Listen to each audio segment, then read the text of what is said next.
Hello, আসসালামু আলাইকুম। খান সাহেব তো বাসায় নেই। ধুর তুমি দুলা ভাই, আমি খোকন খোকন। একটা ব্যবস্থা হয়ে গেছে দুলা ভাই। আরে কোকন না, কিসের ব্যবস্থা? পাত্তি পাত্তি। পাত্রী? আরে দেখ, এমনিতেই বাসার যে অবস্থা, তুই আমাকে আর নতুন করে জ্বালাস না তো কোকন না। দূরও দুলা ভাই, পাত্রী না পাত্রী না, পাত্তি পাত্তি। হ্যাঁ, ব্যবসার রসদ একটা ব্যবস্থাপনা দুলা ভাই হয়ে যাচ্ছে। এবারে আমরা নতুন ব্যবসা শুরু করব। দুলা ভাই শোনেন, আমি আর কিছু খোঁজখবর নিয়ে এক্ষুনি আপনার কাছে চলে আসতেছি। ও পাত্রী? তা কিসের ব্যবসা বল, কে তোকে দিতে চাইলে এত টাকা? শোনেন দুলা ভাই, আমার এক বন্ধুর বাড়িতে গিয়েছিলাম, ওর কাছে কিছু টাকা ধার চেয়েছিলাম, কিন্তু সেটা আমার বন্ধুর মাই শুনে ফেললো। শুনে সে আমাকে টাকা দেবে বলে কথা দিয়েছে। ও, তার জন্যই এত নাচানাচি। দেখ গিয়ে, তোর ওই বন্ধু অফিসে যেতে যেতে সব ভুলে গেছে। তুলা ভাই, একটু বড় দোয়া কেন দেন? একটু ভালো দোয়া করেন না, যাতে সে টাকাটা দেয়। আপনি সেটার জন্য একটু দোয়া করেন। আরে বেটা, আরে খালি দোয়া করলে কাজ হবে নাকি? তুই কিসের ব্যবসা করবি সেটা ঠিক করেছিস? টাকাটা আগে হাতে পাই, তারপর ঠিক করি। ও বুঝছি, ঠিক আছে, যেখানে যাবি যা, কিন্তু তার আগে তোর নিজের লোকটা সামলা। মানে? সাধে কি আর তুমি আমার শালা? সময় মতো কিছু বুঝতে না পারার খাসিলত আমার মতো তোমারও আছে। শোনো, মিতার একটু খোঁজ করো, বেচারি খুব বিপদে আছে, ফোন করেছিল। কেমন বিপদ? মহা মহা মহা বিপদ। আরে কখন মন করেছিল, কি বললো? এই তো একটু আগে, ওকে ফোন করে জেনে নে না কি হয়েছে। আচ্ছা ঠিক আছে, রাখি। সালাম আলাইকুম ভাই। আট নাম্বার দেন তো। মিতা, মামনি, জি বাবা। আজ তোর মা বেঁচে থাকলে এই কথাগুলো তিনিই বলতেন। তিনি নেই, তাই আমাকেই বলতে হচ্ছে। দেখ, যা দিনকাল পড়েছে, এখন উপযুক্ত পাত্র পাওয়াই কঠিন।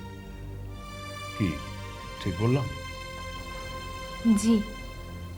আর আজকালকার ছেলেমেয়েরাও যা হয়েছে, সব বাপ মায়ের অবাধ্য। জি। মোখলেস সাহেব কেন এসেছিলেন তা নিশ্চয়ই তুমি ইতিমধ্যে শুনেছ। ওর এক শ্যালক দুবাই থেকে আসছে। যতদূর শুনেছি ছেলেটা ভালো, কোনো খারাপ অভ্যেস টভ্যেস নেই। ওরা তোমাকে দেখতে আসতে চায়। আর দেশের যা অবস্থা, তোমার সুখের কথা চিন্তা করে আমি ওদেরকে আর না বলতে পারলাম না। তোমার কি মত? জি। তুমি নিশ্চয়ই আমার অবাধ্য হচ্ছ না?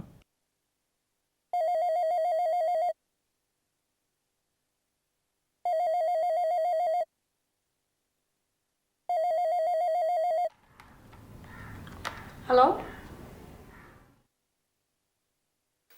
হ্যালো, মিতা আছে?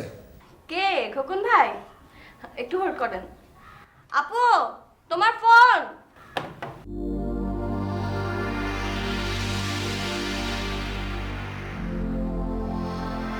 হ্যালো। হ্যাঁ, তুমি কোথায়? আমি তো মগবাজার। তোমার সাথে আমার দেখা দরকার, খুবই জরুরি। ঠিক আছে, কোথায় আসবো? কোথায়? পার্কে এসো, তাড়াতাড়ি আসবে, বুঝেছো? পার্কে? আচ্ছা ঠিক আছে, নো প্রবলেম। বাবা একটু পরে অফিসে যাচ্ছে, আমি বাবা বের হওয়ার সাথে সাথে বের হবো। মানে ধরো আধা ঘন্টার মধ্যে ওখানে থাকবে, হ্যাঁ? ফাঁকি দিও না প্লিজ। আচ্ছা আচ্ছা ঠিক আছে, আমি তোমার আগেই সেখানে উপস্থিত হব। ওকে ওকে, বাই। বাই।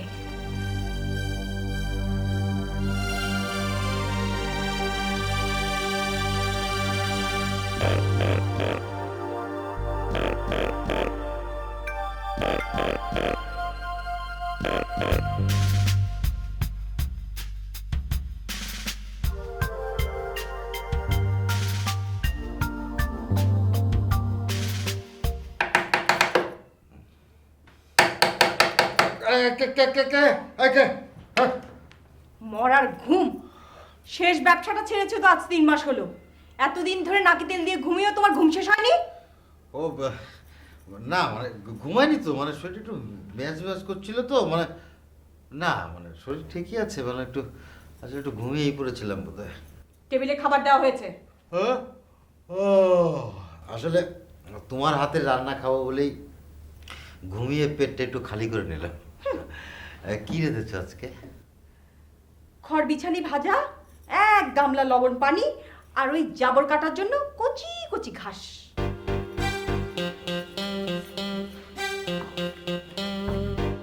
তাহলে ওগুলো ওই গরুর রাখালেই খাক। কি বললে তুমি? কি বললে? না কিচ্ছু না, মানে আমি শুধু বলতে চাচ্ছিলাম যে ওইগুলো আর কি। সারাক্ষণ এ বাসার সব কাজ আমি একা সামলাবো, কষ্ট করে রাখবো, আর তুমি আর তোমার ওই ঢেপো মার্কা শালা মিলে শুধু গিলবে আর নাক ডেকে ঘুমোবে না? সারাদিন ঘরে থেকে জাবর কাটে তো গোয়ালের গরু। তুমি তো দিন দিন সেই পর্যায়ে যাচ্ছ। তোমার জন্য গোখাদ্য ছাড়া আর কি ব্যবস্থা করবো বলো? বলো ভুল বলেছি? না না, ভুল হবে কেন? তোমার হাতে সব রান্না আমি খেতে পারবো। ধরো যে কচি ঘাস, লবণ গোলানো পানি, কিন্তু খোলটা বোধহয় খেতে পারবো না। ওইটা না বুঝছো, খুব তিতা। চুপ! অন্যদের বাসায় যে শুনি সব মহিলার স্বামীরা তাদের স্ত্রীদের সময় দেওয়ার ফুরসত পায় না, আর আমার বাসায় এসে দেখো আমার এই বস্তা পচা স্বামীর নরম চরণের বালাই নেই। বস্তা পচা? দেখো এইটা কিন্তু রীতিমতো অপমান। এখন কথায় কথায় অপমান লাগে, তাই না? আর তোমার কারণে যে আমি পাড়া প্রতিবেশী আত্মীয় স্বজনের কাছে মুখ দেখাতে পারি না, তখন আমার মান সম্মান কোথায় যায় বলো?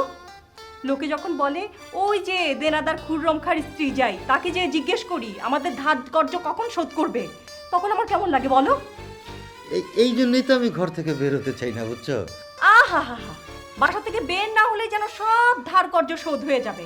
যখন বাড়ির বাইরে থেকে লোকজন এসে এই বাড়ির ইট কাঠ সব খুলে নিয়ে যাবে, তখন দেখবো এই কোথায় এত স্বাদের ঘুম দাও। তোমার কষ্টটা আসলে আমি বুঝি, বুঝছো? হবে হবে, সব ঠিক হয়ে যাবে। দেখো যে দিন কয়েকের মধ্যেই সব একদম ঠিকঠাক। আগে ঠিকঠাক হোক, তারপরে ঢং ঢং করো। এখন গিলতে আসো।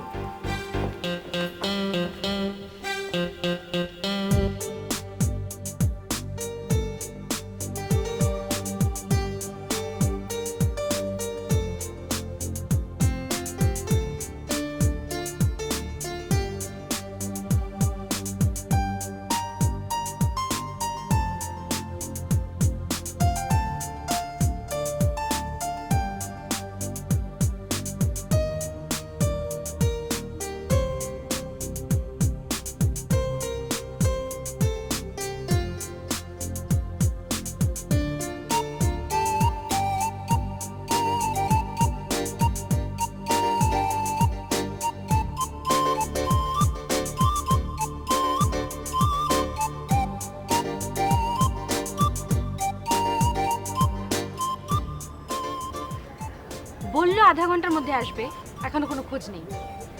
আজকে যদি না আসেন ওর খবর আছে। কেন যে এই ছাগলটার সাথে প্রেম করি?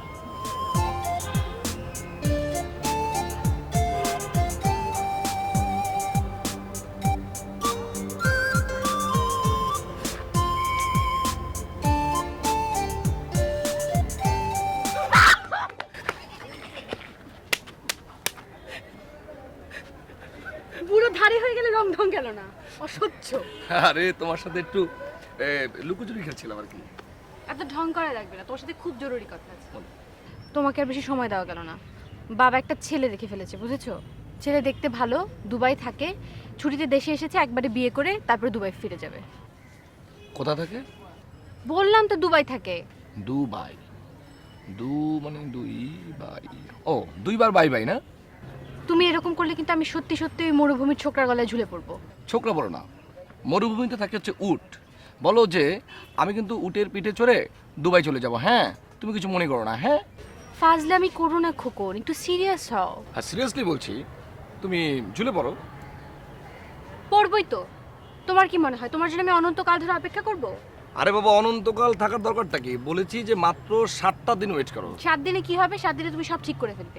শোনো, যার হয় না 9তে তার হয় না 90তে।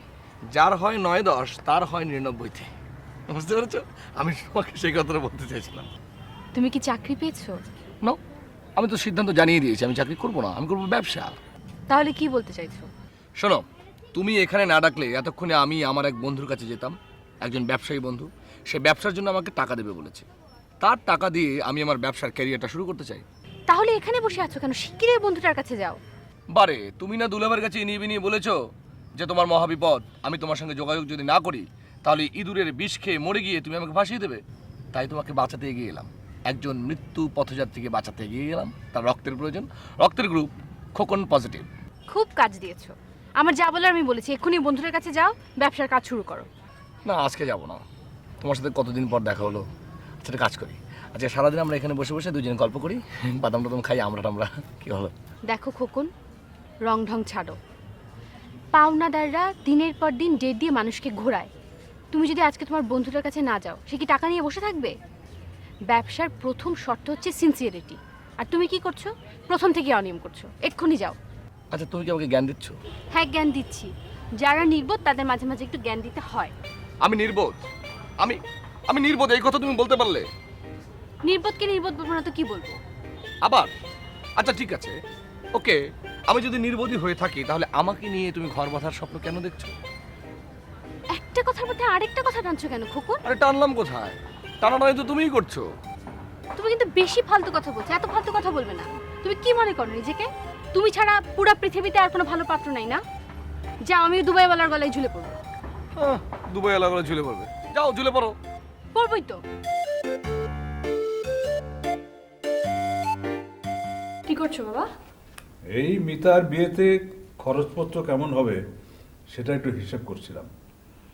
আরে আচ্ছা, বিয়ের ফাংশনটা কোনো কমিউনিটি সেন্টারে করলে ভালো হয় না কোনো চাইনিজ রেস্টুরেন্টে? তোদের কি মত? তার আগে বিয়ের পাত্রের মতামতটা নিও। আরে ও আমার এইটুকু মেয়ে, ওর আবার মতামত কি? তোমার ওইটুকুন মেয়ের যেহেতু বিয়ে দিতে চাচ্ছ, তাহলে তো তার মতামত নেওয়াই লাগবে না? কেন, মিতার পাত্র পছন্দ হয়নি? ঠিক আছে, ছবিতে পছন্দ না হলে সামনাসামনি দেখে নিক। আমি কি তোদের ব্যাকডেটেড বাবা নাকি?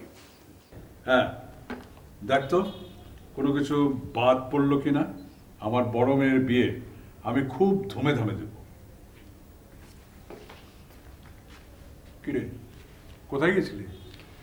একটু বাইরে কাজ ছিল। এই দেখ, আমি তোর বিয়ের হিসেবটা করে ফেললাম। আচ্ছা, তোর কোনো অমত নেই তো? না। দেখলি মেয়ে আমার কত বাধ্য।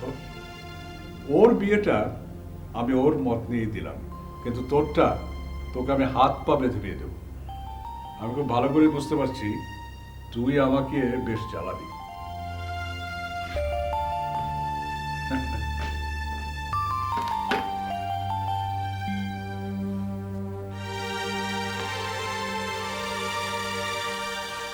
আজকে আবার ঝগড়া করেছিস না? তাহলে কি করব? ওই কাণ্ড জ্ঞানহীনটার জন্য কি সারা জীবন ধরে অপেক্ষা করব? তাই বলে বাবার প্রস্তাবে রাজি হয়ে যাবি? বাবা যখন অ্যারেঞ্জমেন্ট শুরু করে দেবে তখন? তখন কি কার্ড ছাপিয়ে তাকে দাওয়াত দেব, উনি এসে দয়া করে আমার বিয়ে খেয়ে যাবে? মানুষজন তাকে বিজনেসের পরামর্শ করার জন্য খোঁজে, আর সে গায়ে বাতাস লাগিয়ে বেড়ায়। তুই এক কাজ কর, খোকন ভাই ফোন নাম্বারটা দে। আচ্ছা, মোবাইল নাম্বার দে। মোবাইল থাকলে তো নাম্বার দেবো। কবে বেঁচে দিয়েছে তুই জানিস? তাহলে বাসার ঠিকানাটাই দে। ঠিকানা দিয়ে কি করবি? বাসায় যে পিটিয়ে আসবো, আমার বোনের সাথে রং ঢং করে, মজাটা বুঝিয়ে দিয়ে আসবো তো। আরে না না, এটাই আমার মনের কথা। এরকম কথা তো আপনি অনেকবার বলেছেন, তাই না? এক্সকিউজ মি, জি বলুন। আমি কুদ্দুস সাহেবের সঙ্গে একটু দেখা করতে চাই। ও আচ্ছা, স্যার ব্যস্ত আছে, আপনি একটু বসুন। Thank you. কিভাবে বুঝবো এগুলো মনের কথা? বাসায় যার সুন্দরী বউ, তার মনের কথা শুনিয়ে বা কি লাভ? বিশ্বাস করো, সত্যি বলছি। বিশ্বাস করি না, আগে প্রমাণ চাই। প্রমাণ দেব। চলো আজ ছুটির পর কোথাও বসি, তখন প্রমাণ দেব। এভাবে হোটেলে হোটেলে আর কত ঘোরাবেন? তাহলে আমার বাসা চলো। আর আপনার বউ? বউ রাগ করে বাপের বাড়ি চলে গেছে। বউ রাগ করে বাপের বাড়ি চলে গেছে, তাই ফাঁকা বাসায় আমাকে ডাকছেন? আপনি তো ভাই ভালো লোক না। বারে, তুমিই তো প্রমাণ চাইলে। এভাবে একটু আধটু যাওয়ার ইচ্ছে আমার নেই। আগে বাসা খালি করেন, তারপরে একেবারে যাব।